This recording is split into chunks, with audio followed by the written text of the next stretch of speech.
and this debate is for Senate District 7. We invited candidate David Stahlke to participate in this debate, and he declined our invitation. So we look forward to hearing remarks from Republican candidate Janice Rich.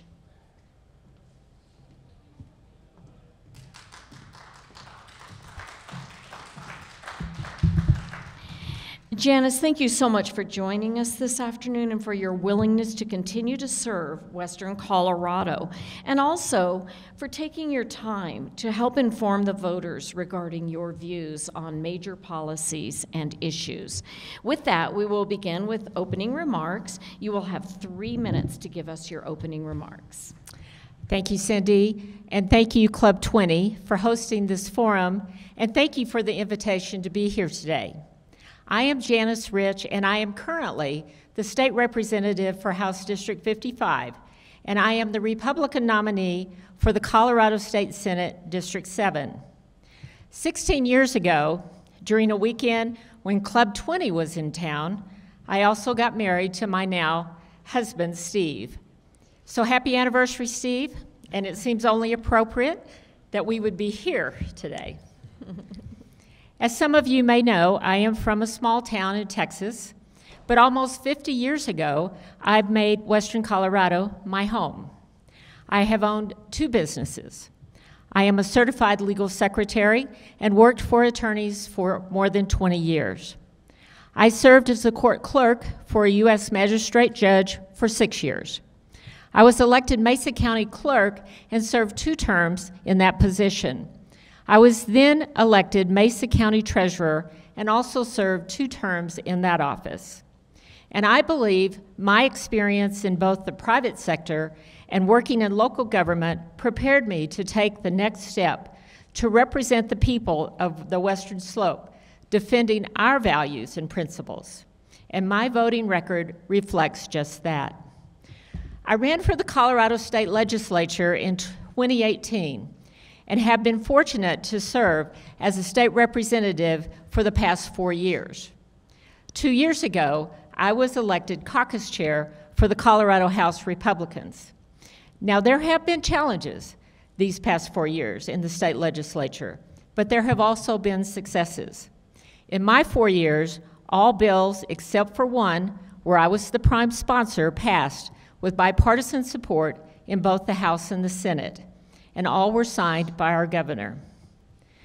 My bills in 2022 session varied from homeless services tax credits to behavioral health conflict of interest, to a grant program for workforce, to higher ed tuition pledge, and to healthcare rural track.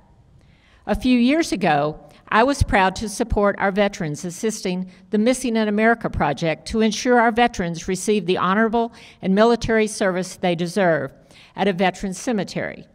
I also sponsored financial literacy for 9th through 12th grades in an effort for students to make better financial decisions.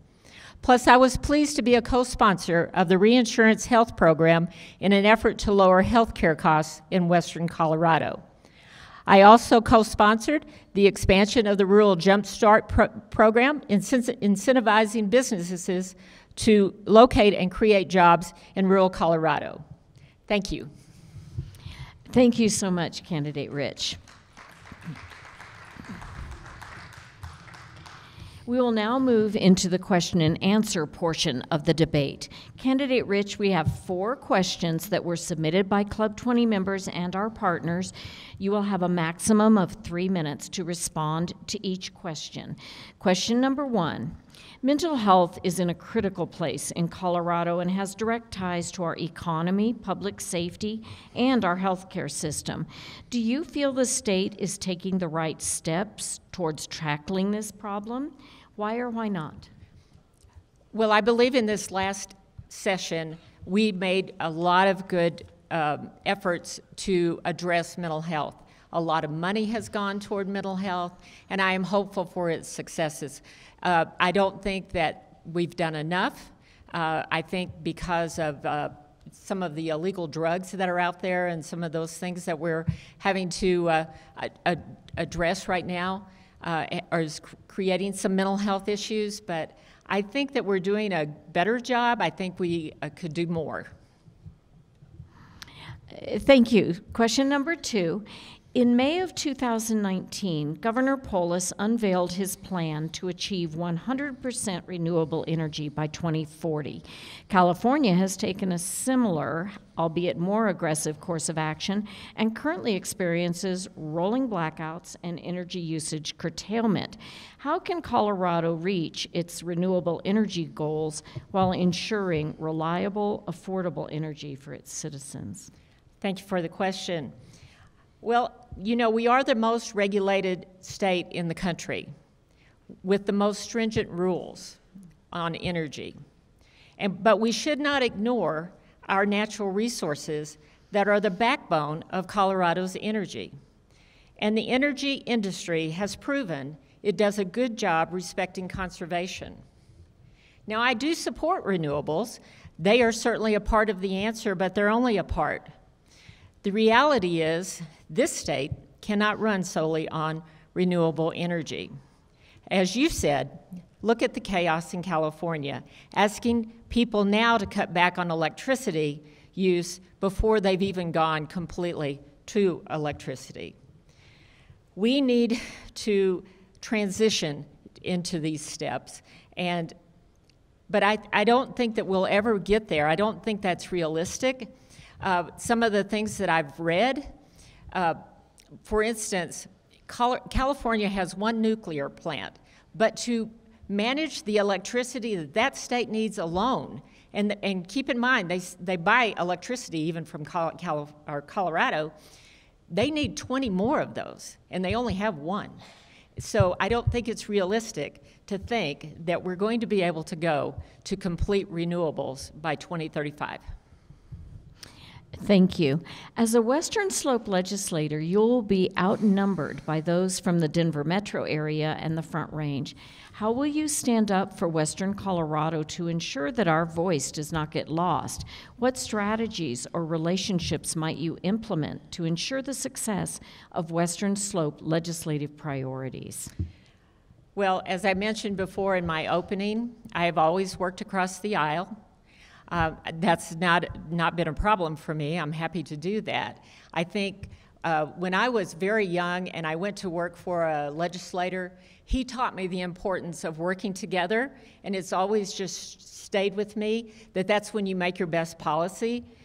Clearly, we're out of balance whenever we're talking about the urban-rural divide, but I think it just takes that conversation. It takes sitting down and talking to those individuals, and hoping that we can come to some place where we agree. And I've been able to do that, and my voting record proves that I've been able to do that. Thank you. This is a revenue question and a budget question. How would you reprioritize the state's budget without additional revenue? Oh, wow, that's a great question. If you don't know this, the budget this year is $36.4 billion.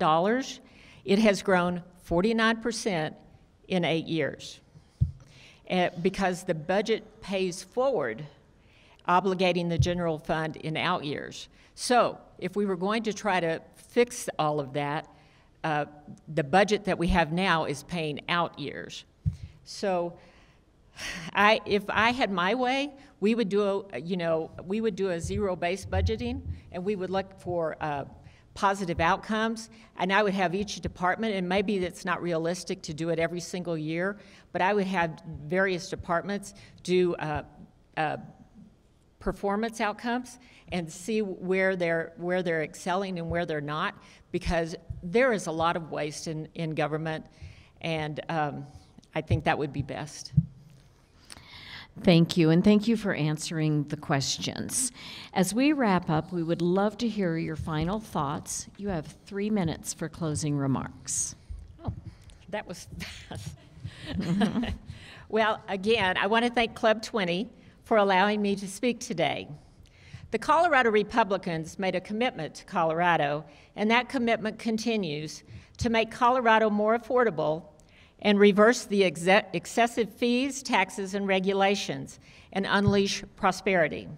to prioritize public safety and bring down the crime rate that is spiraling out of control, to expand education choice, find innovative ways to ensure funding follows the students rather than being bound by systems, to end the war on rural economies, protect industries that built Colorado, and support our farmers and ranchers who feed our families. These are just a few of our commitment to Colorado. It has been the honor of my life to serve in the state legislature, and I hope to continue to represent both Mesa and Delta counties in the Colorado State Senate. And as your state senator, I will be a bridge between the administration and the residents of my district. I don't take this position for granted. At every turn, on every bill, in every debate, what's important to rural Colorado will be heard, highlighting to my fellow legislators how our needs differ and how statewide problems need to be addressed for the rural parts of our state is a key part of this role. I am Janice Rich. I am running for the Colorado State Senate District 7 to the residents of Mesa and Delta counties, as I have these past 4 years at the state capitol. I will show up for you, and I won't forget who I work for, and I hope to earn your support and your vote. God bless each of you, and God bless our great state of Colorado. Thank you.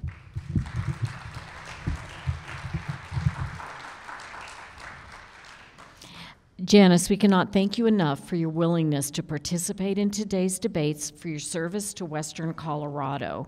We also want to thank Colorado Mesa University and the Grand Junction Sentinel for partnering with Club 20 to bring you these debates today. Thank you.